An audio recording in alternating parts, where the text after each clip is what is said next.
definitions found in the literature and across higher education institutions consider academic integrity to entail honesty, responsibility, and openness to both scholarship and scholarly activity. Academic integrity is indeed the commitment to and demonstration of honest and moral behavior in an academic environment. At universities, it is generally associated with providing credit to other people when using their ideas or acknowledging the contributions of other people. Otherwise, one can be accused of plagiarism. There are many examples of what academic misconduct and dishonesty may be and how to avoid that. But it is rare to be given or to find examples of academic integrity and how to ensure it. It is something to strive for. In a paper entitled Academic Integrity and Plagiarism by Donald Joyce in 2008, where 80 Australasian papers were reviewed, he found that plagiarism was there long before the advent of computers and access to the internet.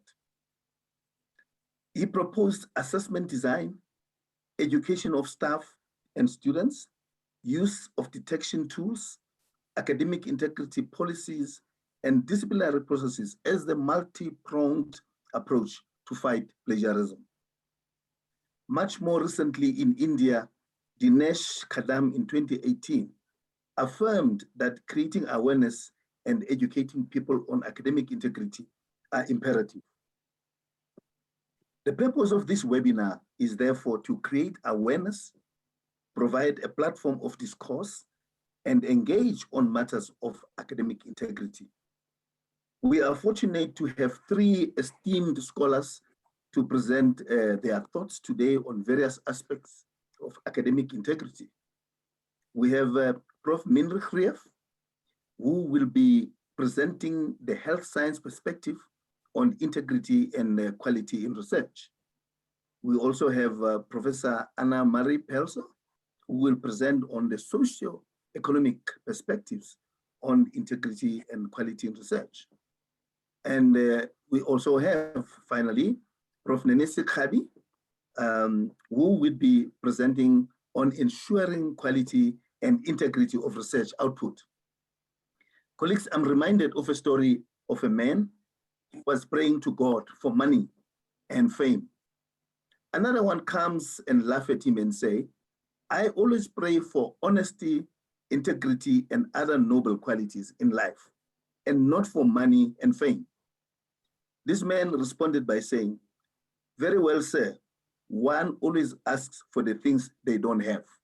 So by implication, this means that the other man was praying for integrity because he doesn't have those qualities. I welcome you all to this webinar, and I'm certain that we will learn a lot about integrity and quality in research. Quality and integrity do go hand in hand, as was espoused by Henry Ford, that quality means doing it right when no one is looking. I thank you. Thank you, Prof. David, for the hearty welcome and for setting the scene so nicely. It is my pleasure now to introduce our first speaker, Professor Minrich Rief. Prof. Rief is the Emeritus Professor since 2020 in the Faculty of Health Sciences at Northwest University, where she's developing a research integrity system. She has had various roles in the at Northwest University in the past, including Director of the School of Nursing, Research Professor in the Africa Unit for Transdisciplinary Research, also called author. She's also headed up the Faculty of Health Sciences Ethics Office, and for many years served on the Health Research Ethics Committee. She's, amongst others, a member of the National Health Research Ethics Council, the Research Ethics Association of Southern Africa, as well as the Academy of Science of South Africa, excuse me. She serves as a mentor, consultant, and educator for research ethics, research integrity, and qualitative research.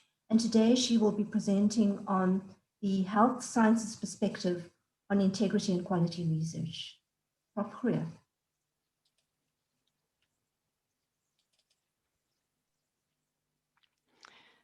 Thank you for this opportunity. Is the screen sharing?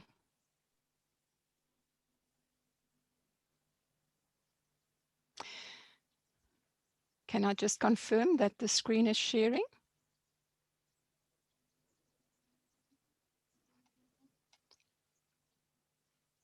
You will see your screen. Okay, thanks. I've been asked, and thank you for the opportunity to present on integrity and quality in research, a health perspective, but it's really difficult to say specifically a health perspective, as when you look at integrity, it influences all of us. So if we look then, and Prof. David touched onto this, what is the difference between integrity and quality? Now, research integrity is really the cornerstone of research, scientific research, and it's the active adherence to a very specific set of principles and professional responsibilities, as we see indicated in the Singapore Statement and in our Code of Conduct at the university. What's important is that a researcher should actually integrate this as a personal credo and also adhere to a code with a high standard of conduct and a commitment to intellectual honesty and personal responsibility for all your actions in research, as well as then putting research integrity into practice is referred to as responsible conduct of research, and RCR in short. And as Prof. David also referred to, honesty is then central to this whole integrity process with your participant, with other researchers, and with other interested parties. If we look at quality of research, we find that there's many definitions, but what's important is that there's really a true consensus amongst the community of scholars who assesses a specific research project, research study, and to agree that there is a high standard of the product. The consensus standards is also very important to facilitate knowledge translation in the process. And so your research quality and evidence is very important and must be assessed as high, then deemed sufficient to be disseminated, like in an article format. Very important of quality is also the value to the scientific community as well as the value to the researcher. Now, research without integrity is not quality research, and it's intertwined like the rope I present here. Now, if you put research integrity into practice, as I said, you get research, a responsible conduct of research.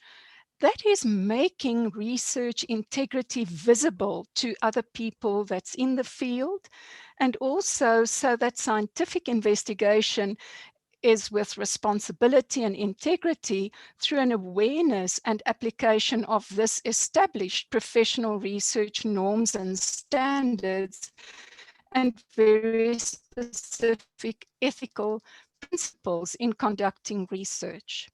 Now, just to mention a few building blocks of responsible conduct of research or research integrity is authorship, peer review, collaborative research, plagiarism, conflict of interest, research involving humans and animals, your data management, research misconduct as part of when you now transgress and you breach research integrity, and then financial responsibilities, how you manage your funds, and then what and how do you handle your environment and your social dimensions? And then the process of mentoring as well as ethics, which then forms a part of research integrity. Now, each of these can form a course or a lecture. I'm just touching on to them. Now, research integrity is very important and even critical if a scientific community wants to innovate and flourish. So the members must function together in a climate that promotes confidence and trust in research findings. encourages free and open exchange of research materials and new ideas, and you know the pressure that's on us. It upholds personal and institutional accountability, and then respect for intellectual contributions of other people. Unfortunately, what we see is an unhealthy tipping of the scale when we look at the value of research today, or quality of research, or research integrity. We are supposed to, when we do research, present value to the scientific and knowledge field, to participants, to society, and to the researcher. At the moment, the value to the researcher or to the institution, I can add, it's tipping too much, where it's about the number of publications, the monetary gain that you get from this, the promotion opportunities, the personal status.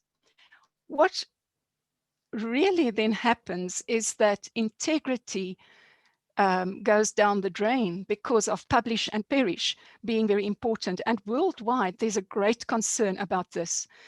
And what we see is that researchers then breach research integrity or research responsible conduct of research. So in 2010, the Singapore Statement on Research Integrity was developed and is still strongly supported. Last year, the MRC and everybody then declared again their support of this. It also forms our basis for our code of conduct. But in 2018, the Research Integrity Conference in Hong Kong, which I was fortunate enough to attend, and even 2 years prior in Amsterdam that I also was fortunate enough to attend, a real concern was expressed about how can we change this tipping scale? And so the question was asked, how can we assess researchers differently? At this conference, 5 principles were formulated of how to assess researchers, and not just by counting publications and journals in which they publish. The first principle is to assess researchers on responsible practices from conception to delivery. That means your research idea, your design, your methodology, everything included to dissemination. Principle 2, value the accurate and transparent reporting of all research regardless of the results. Because at the moment we just get positive results published. Principle 3, value the practice of open science, where your open materials, methods, and data when feasible. Principle 4, value a broad range of research and scholarship, like, for instance, replication studies, synthesis and meta-research, because not only new research, but that you can also reward this. And then principle 5, very important, value a range of other contributions to responsible conduct of research and scholarly activities, like being involved as a peer reviewer for grants and publications, being a true mentor, outreach, as well as knowledge transfer. Now, so 2 important international guiding documents, the Singapore Statement on Research Integrity, and then in 2017, the European Code of Conduct of Research Integrity. The 2017 one just brings it more to practice, but still builds on the 2010. So what then are these acts that impact on the value of quality of research? I like to present it on a continuum of seriousness. On the one side, you have minor research non-compliance, then you have serious research non-compliance, violation of good research practice, continuous non-compliance or violation of research, good research practice, to misconduct on the other side of the continuum. Now, what is meant by research non-compliance is usually that it's when you violate institutional regulations and policies, and that it doesn't really affect when it's minor, the participant or the animal or data. When it becomes serious, it does jeopardize these people's process welfare. For instance, in the case of when you don't follow REC-approved protocols, failure to obtain voluntary informed consent, or when you don't adequately train or supervise students or young researchers. Violation of good research practice, on the other hand, is where you will damage the integrity then of the research process and the researcher. In this case, we are talking of acts where we will, for instance, you do not follow your code of conduct that you've signed, or that you manipulate authorship, and so on. But the most important then is on the other side of the contonym is research misconduct. And unfortunately, I hear too much focus just on plagiarism. Research misconduct is an intentional deception of the FFP acronym, which means fabrication, falsification, and plagiarism, equal in importance at any stage of either proposing, performing, reviewing, or reporting. And this, again, can be a lecture on itself. I'm just touching onto this. Now, what have we observed in recent times then of research practices during the pandemic? We are in the COVID pandemic, referred to as the hot race to publication with loss of quality. And just in short, 2 articles that I indicate there have been published now on how many in the retracted COVID-19 articles. 20 articles were already retracted due to this race of hot race publication and problems with either falsification, fabrication, or plagiarism. And the second article of how did this pass peer review? What's very important, and I've just come from the USF meeting that we had, is again the debate that we see, debates we see among scientists, often colored now at the moment with personal perspectives and not really built on scientific proof. And that's confusing our community and our society, and you each would have felt it. Take this medication, no, not this medication. And now the latest story that we have a 50% herd immunity in South Africa already, which is really totally contradictory to everything that is found, like the Italian study where 60,000 people, only 5,000 people had a kind of antibodies present. So these are the kind of things we have to be very careful of. So what we saw in the pandemic is that researchers are prepared to sacrifice research integrity and not act with responsible conduct of research, rather to go for personal gain. The result, unfortunately, a break in trust of science by society. And so, like never before, scientists now again have to pick up the damage control that we have done because we weren't acting in a responsible way. And so we have broken down this trust. I thank you.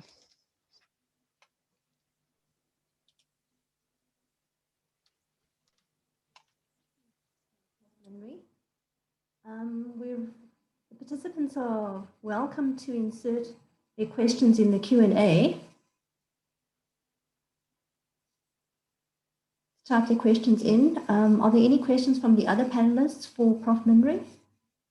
He's really brought up some interesting perspectives, especially of late, relating to the research during the COVID time. I don't see any questions coming up. So, Prof. Minri, do you think these recent occurrences where people have sort of forgotten about research integrity in the rush to publish of late, do you think that is something that's going to pass as we get back to normal after COVID, or do you think this is now a trend that has started? You know, it's the beginning of an ongoing trend.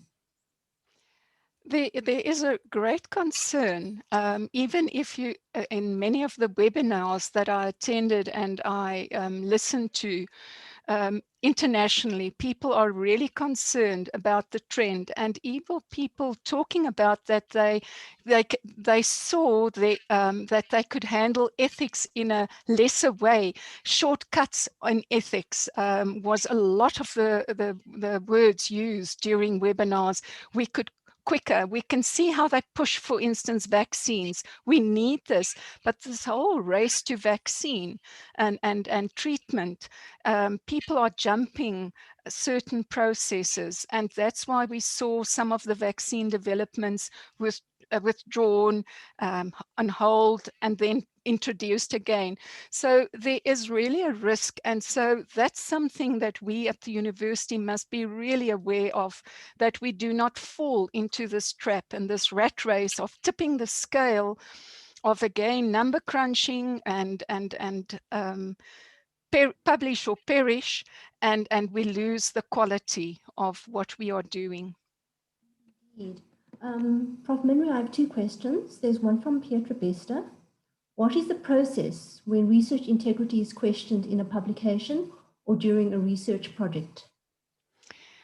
Well, there's two processes. Our academic integrity policy of the university, if it's an internal process, it is investigated, meaning that it's assessed in the faculty process. And I know faculties are trying to do that. That's what I'm doing at the moment within the Faculty of Health Sciences, getting our processes sorted so that it's a very specific process, that everybody follows the same process. But that the initial assessment, whether there is proof or evidence, so that you have it in solid facts, then you process it to the registrar's office, where it then goes into a process where Zander, for instance, will then evaluate the plagiarism part of it.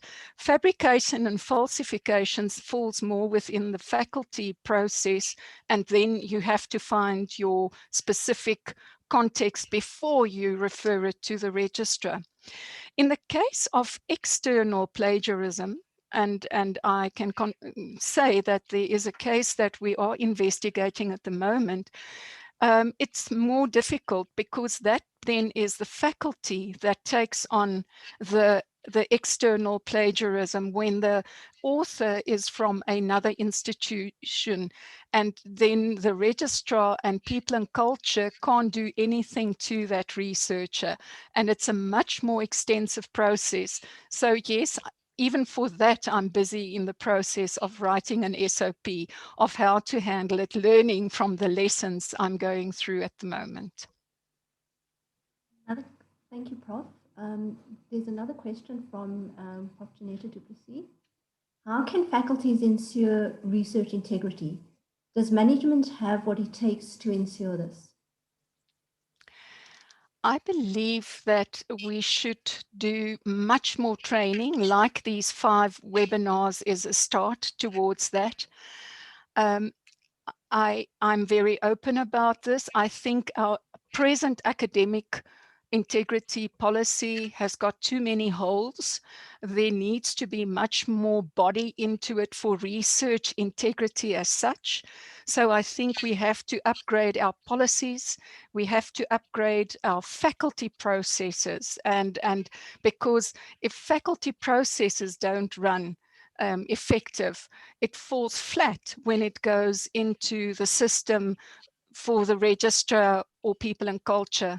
I do also think that people and culture, and as well as registrar and groups there, people will have to be much more empowered and facilitated to handle really the full spectrum of research integrity. I honestly think we are handling plagiarism very effectively, and we've got guidelines for that, but the rest, unfortunately, still falls through the cracks. Running out of time. I'm going to ask one further question, and then we'll see, Prof. Minri, if you could perhaps try to type some of the answers in the Q&A box. But this question from Hendrik Berman: there's immense pressure on researchers. What about supporting structures and managers? How are they bound by the same ethical standards and codes of conduct when and where they are supporting and managing research and researchers? Yeah, it starts from the top. And that's why I was quite critical in my previous answer when I said that I think we have a lot of work to do at the university to really integrate. And it's not just us. South Africa is far behind in the processes of research integrity structures at university. Universities like UCT and Stellenbosch have walked a little bit further than most other universities. And I can say this because I'm on a consulting discussions with this. But it's really from the top down. So the deans, the executive deans, all have to take co-responsibility in ensuring this.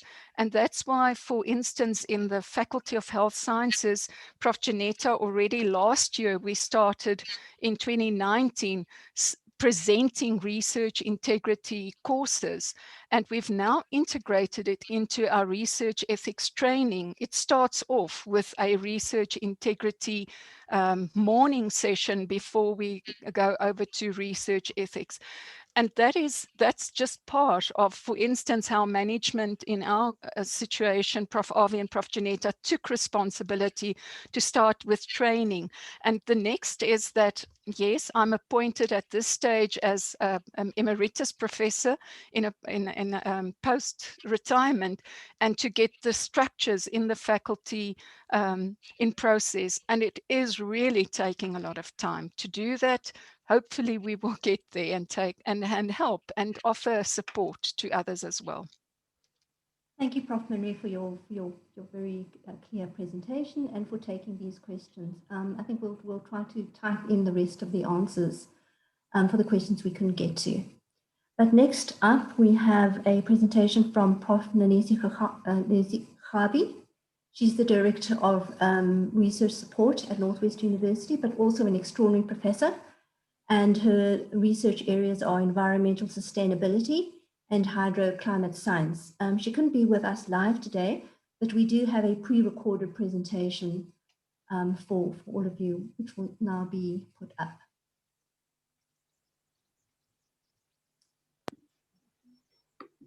Good afternoon, colleagues. I'm just going to quickly share my screen with you.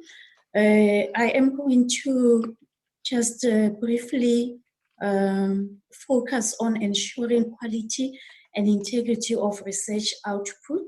My name is Nanesi Khabi, and I will really try to keep time because of the amount of work that needs to be addressed in this area. However, colleagues, this is a quick outline that I have for this presentation. So I would just quickly rush to the first point on the concept of research integrity. As we are aware that it is not necessarily possible for us to say we have a definition of research integrity, but we can look at how different institutions and entities are describing the concept. So I just want to focus on this one. The Michigan State University broadly refers to research integrity as the thoughtful and honest adherence to relevant ethical, disciplinary, and financial standards in the promotion, design, conduct, evaluation, and sharing of research. But remember, we're going to look at integrity and quality of research outputs. So we might as well just start by looking at the trends in research output within the Northwest University. And it is clear to us that doctoral studies and graduate studies are also important in increasing the research output of the university. So in addition to the individual research or collaborative research conducted by faculty members, it is very important for us to make sure that also the master's and doctoral students are quite aware of the issues relating to quality and integrity of research output. So this is, I took the analogy of a pressure cooker from Wright 2016, and this is the main issue, the pressure of publishing that we find ourselves in as academics. It does not matter which part of the world. These are the pressures that we go through. We need funding for research, but for us to get funding for research, we also have to show that our publication, our publishing track record is of certain standard. So with this pressure comes the dilemma of integrity. And for some people, they end up falsifying the results, fabricating the results, falsifying information. And on the quality side, we find academics caught up in this trap of predatory publishing and poor data management. So what exactly can we do? We just need to simply make sure that we understand what are the factors we need to consider when selecting journals or even publishers that are linked to certain conferences, so that we can have quality work and which is not associated with unethical practices. So this is just to capture the information on the journals that are normally selected by our colleagues here in the Northwest University. And then there we have information which is showing that in terms of the Web of Science, the research performance of the NWU within the period 2015 to 2019 was going down, but it doesn't mean it is the overall research performance. We're just now using the data from the Web of Science to try and show that there is always a trend. People always select journals looking at certain factors. And the factor that we're looking at now is also avoidance of predatory journals, but also consideration of citation indices or the impact that the journals have on the research output. So this is it.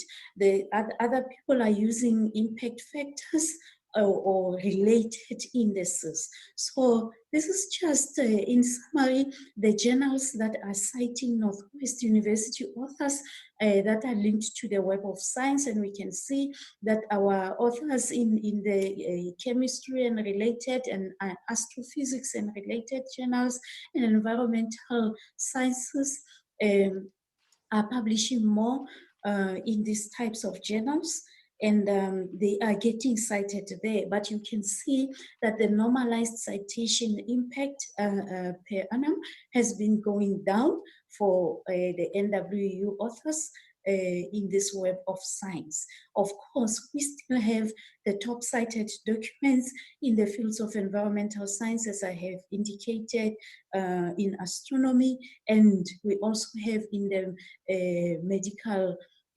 related fields, which is very impressive. So it means our colleagues in the health sciences, health and related sciences are really helping us a lot.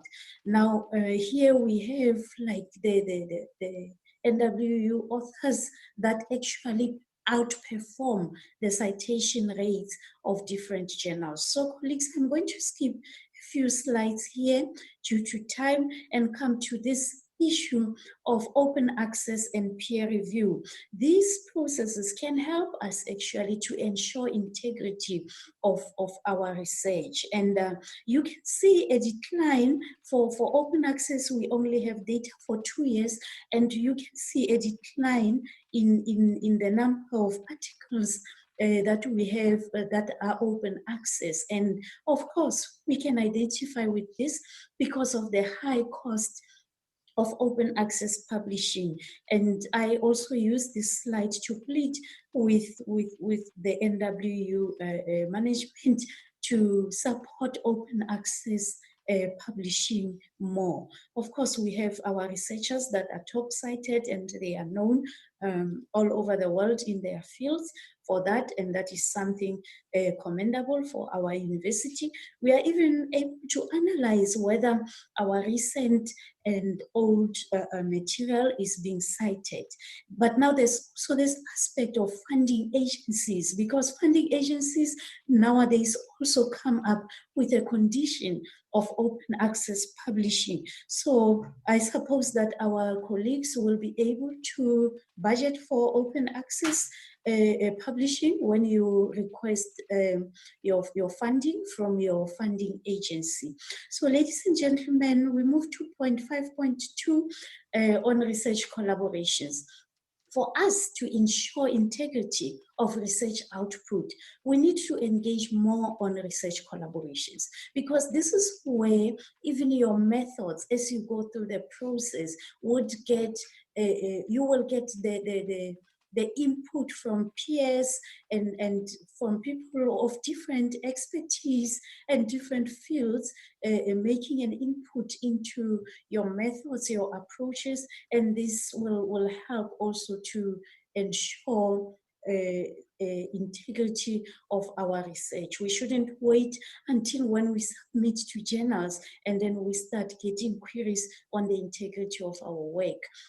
With collaborations come the concept of authorship and publication, and it is very important for us to make sure that we uphold principles of good research. That is where we acknowledge and we do not just add names where it is not required. The Northwest University is doing well with collaborations. In the 5-year period, we had publications linking to 171 collaborating countries and regions around the world. So we are doing well in that. So this slide just gives a distribution of the collaboration publications per subject area. So colleagues, what exactly are we trying to say here? We are trying to place our researcher or an academic as a responsible member of the society, where we are now no longer in a situation where we consider integrity and quality to be on tilting scales. We cannot have more of the other. We need to balance the two, and that is why I came up with this concept of moving from tilting scale to balance scale. And how do we do that? We make sure that we ensure integrity right from the beginning with research supervision, with peer review, managing conflict of interest, aiming to open up access of our research processes and publications, and engaging more in collaborative research, and making sure that our journal selection and co-authorship principles are not questionable. And of course, ensuring quality means that we start already with our research practice, right from the planning of our research, and in guiding our mentees or our students to make sure that we practice good data management and research record keeping. And when we come to dissemination, please, colleagues, let us minimize incidences of plagiarism. So I think also, if we can make sure that we improve on public communication of our research, we can avoid the dilemma of academic integrity and quality. Thank you so much. You can forward your questions to my email, nenesi.kabi@nwu.ac.za. Thank you so much. Thank you to Prof. Nenesi in her absence for her presentation. And as she mentioned, she's very happy to take questions by email. So we're ready now to move on to our third speaker, Prof. Anne-Marie Pelzer. She's an associate professor and the acting director of GIFT, which is the Global Innovative Forefront Talent Research Entity at Northwest University within the Faculty of Economic and Management Sciences. She holds a higher education diploma, a BCom honors, BCom in industrial psychology, and a PhD in education management. Her areas of speciality are human resources management and education law. She's recently published a book on the topic, Investigation of Academic Misconduct, Plagiarism, and is now busy working on another book.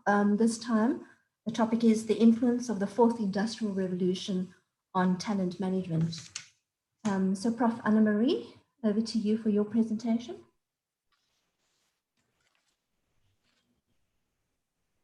I'll share my screen.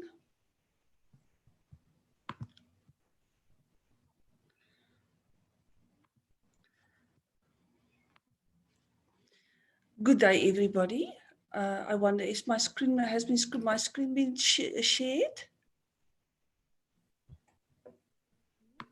Yes, indeed. Has my screen been shared? Yes, Anne-Marie, please proceed. Thank you, Prof. Good day, dear colleagues. My presentation today will be on integrity and quality in research, the socio-economic perspective. I want to show you a quote from Gandhi. Your beliefs become your thoughts become your words become your actions become your habits become your values, and your values become your destiny. Slide 3, please. The term integrity has its roots in French and Latin in the 14th century. That means innocence, blamelessness, purity, completeness, correctness, and it refers to the quality of a person's character, and it is also attributed to various parts of aspects of a person's life. Character traits are gracious. Humans with integrity act gracious when others provide assistance and remember to say thank you. Respectful of people by keeping people's feelings in mind. Honesty, an aspect of moral character that links positive and virtuous traits along with the absence of lying, cheating, and theft. Trustworthy, to be entrusted with someone's secrets. Responsible in making good decisions and caring for others. Attributes combined forms integrity, the art of behaving ethically when no one is watching. Slide 4, please. Fundamental values of academic integrity.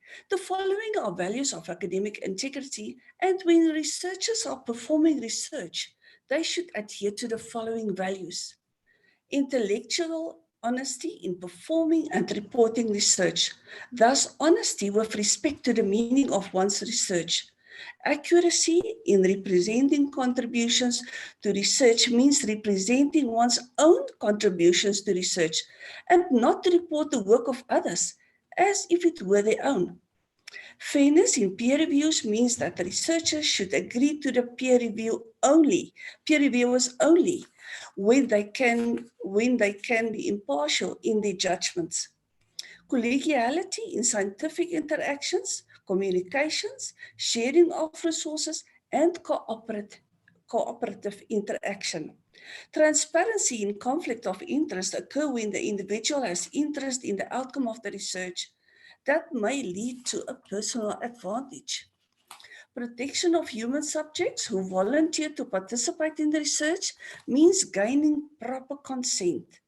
Humane care of animals in the conduct of research means evaluating the need of animals, ensuring that basic needs for life are met. Adherence to the mutual responsibilities between investigators and research teams refers to scientific and interpersonal interactions. Slide 5, please. High quality in research means commitment to a theoretical attitude.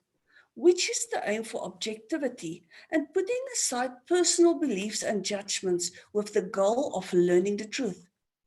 Contributing important information to the profession that is meaningful and reflects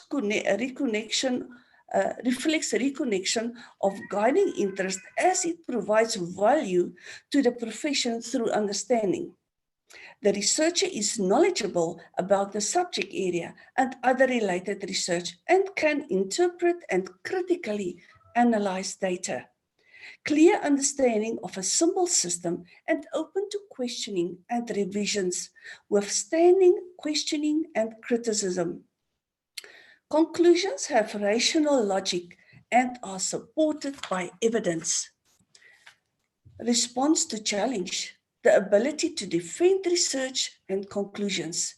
The researcher is socially responsible and observes ethical forms of the society.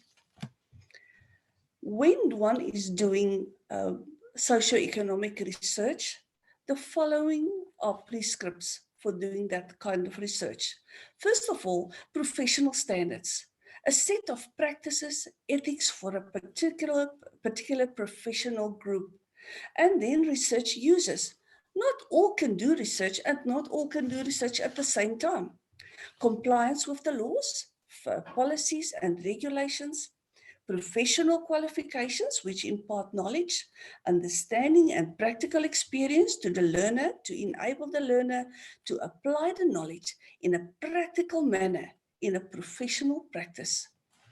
Confidentiality, the keeping of another person's or entity's information private. Upholding scientific standards. Best practices used broadly across scientific disciplines for consensus on scientific integrity standards. Intellectual property, which are rights given to persons over the creations of their minds, with the aim to encourage and reward creative work.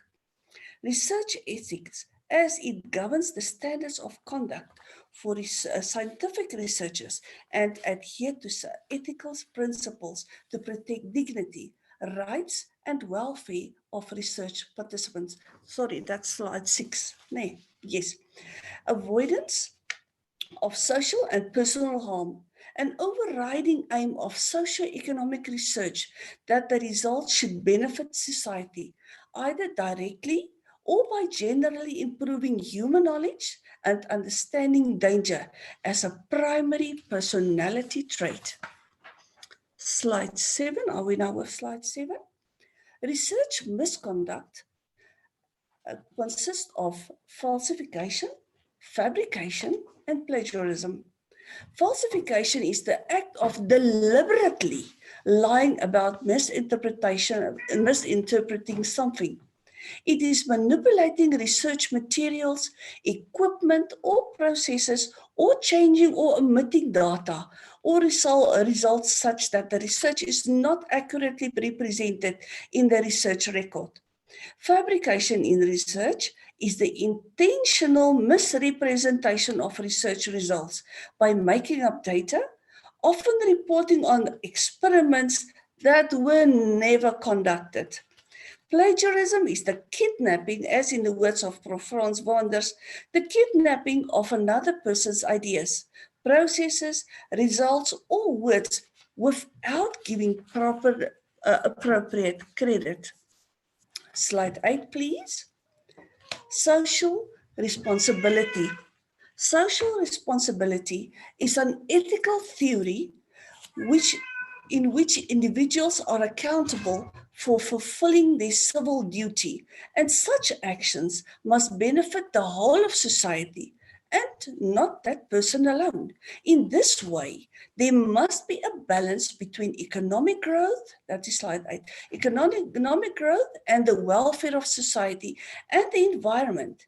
If this equilibrium is maintained, then social responsibility is accomplished. Businesses have developed a system of social responsibility tailored to their company environment.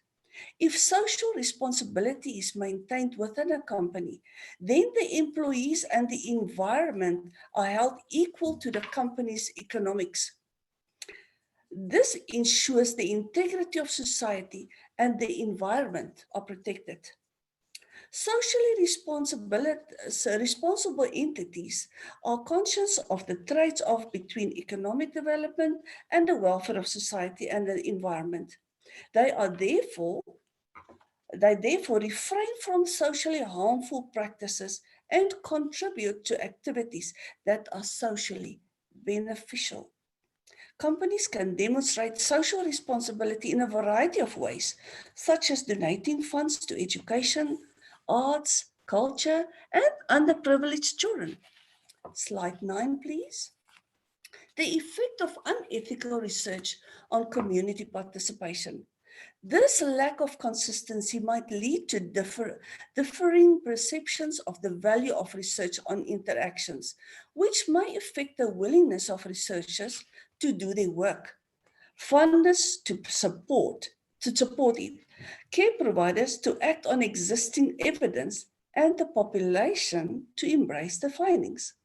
This might lead to stigmatization, which have negative effects on the ability of individuals or groups to receive appropriate health care. Evidence of how biological information has been used to put people at a disadvantage are readily available. The first step of encountering the resulting fear of science is conveying absolutely scientific findings. An error can then have negative consequences, not only the intentional, not even only the recklessness of the negligent. Even an error made in spite of extraordinary caution can damage the scientific record, waste money, hurt the population, and harvest undeserved rewards. Both technical incompetence and dishonesty can break trust. Slide 10, please. The effect of unethical research in general. From the broadest perspectives, the public, current and future patients, funding agencies, and even the course of research may be adversely affected by scientific misconduct. At the local level, colleagues of the perpetrator, trainees, finance resources, and reputation of the home institution, and this is very important, may be tainted. Violation of human rights means that unethical social scientific research may negatively impact a society's trust in our scholarly field. This may lead to prosecution and imprisonment. Scientific misconduct not only impacts the perpetrator's career and wastes limited resources, but may even put lives at risk and can have profound effects on the criminal justice system. Regarding consent given and subjects used, the subjects must be volunteers and informed participants in the research project. After ensuring that the subject has understood the information, the researcher should obtain the subject's freely given informed consent. Slide 11, please. The effect of unethical research on the researcher. The following examples are consequences of unethical research on a researcher. Extraction of published articles from a journal, payment of a fine to the institution or participants in the research, refusal to allow a researcher to become involved in research again, invalid statement of research, prosecution and imprisonment, or revoking of a degree may occur at the Northwest-University as indicated in section 20, subsection 1 in the academic aid rules. Defamation of the researcher's name, damage to the reputation as researcher, colleagues may lose their respect for the researcher, and there are several examples of this behavior. Fabrication or falsification of data were found 145 times in a single researcher's work. 28 papers retracted as a result of suspicions that the supplied reviewer made suggestions to journals with an email address that actually went to him. Publish or perish is now becoming the way of life. It's a race to get more and more publications to one's credit. Slide 12, please. Financial implications of unethical research. Direct financial costs are endured by a number of stakeholders. These include the funds provided by federal or private sponsors spent on fabricated or falsified research, expense of investigation on allegations allowed by the institution, and any additional funds that the institution pays to settle civil litigation connected with the misconduct. Senior researchers often have strong incentives to build a reputation by consistently publishing in high-profile journals, to be invited to act as keynote speakers at international meetings, and to be awarded prizes. Such pressures not only tempted researchers to fabricate papers, they have also led some to corrupt the peer review process by tricking editors so that they act as referees for their own manuscripts. Costs associated with scientific misconduct can be divided into three spheres: costs associated with the conduct of the fraudulent research, investigative costs, and remediation costs. The last slide, please. Slide 13, please. Slide 13, please. Okay, yeah, it is that one. The Department of Basic Education and Higher Education, basically all role players in the industry, such as teachers and lecturers, must join hands to address the researchers' problems and ensure that ethical research takes place. Effective, regular training for handling research must be passed on to the pupils at schools. There must be a thorough training of undergraduates, which cascades through to the training of postgraduate students. Supervisors must serve as examples to students and colleagues through their handling and thus conveying research integrity. Undergraduate students must be injected with integrity, and there should be no isolation between undergraduate and postgraduate students. Lecturers are educators, and Nelson Mandela did not say in vain that education is the most powerful tool. What do we foster as educators? The ultimate purpose in studying ethics is not, as it is in other inquiries, the attainment of theoretical knowledge. We are not conducting this inquiry in order to know what virtue is, but in order to become good. The business of the institution must be the effective training of researchers, as we are the leaders of tomorrow, and the process must start here and now. As the logo of the Noordwes-Universiteit states, it all starts here. Thank you, everybody. You can put the last slide.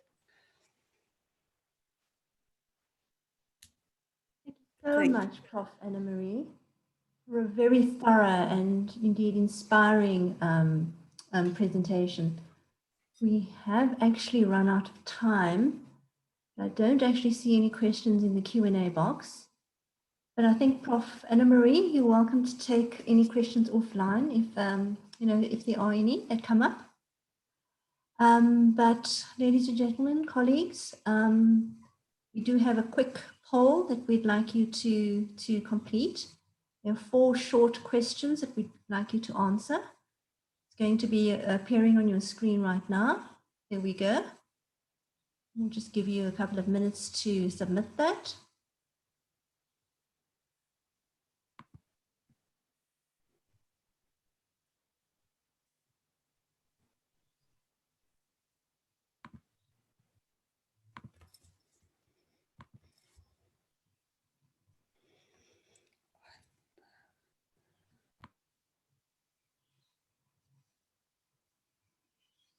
Okay.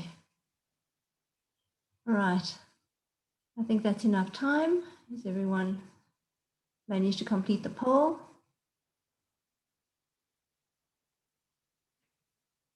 Okay, with that, I'd like to thank the three speakers by handing over to Professor Frans Wanders, who's the Acting Deputy Vice Chancellor for Research and Innovation, to give a formal word of thanks. Prof. Wanders.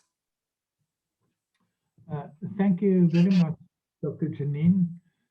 This was really, again, like the previous webinar, very, very informative.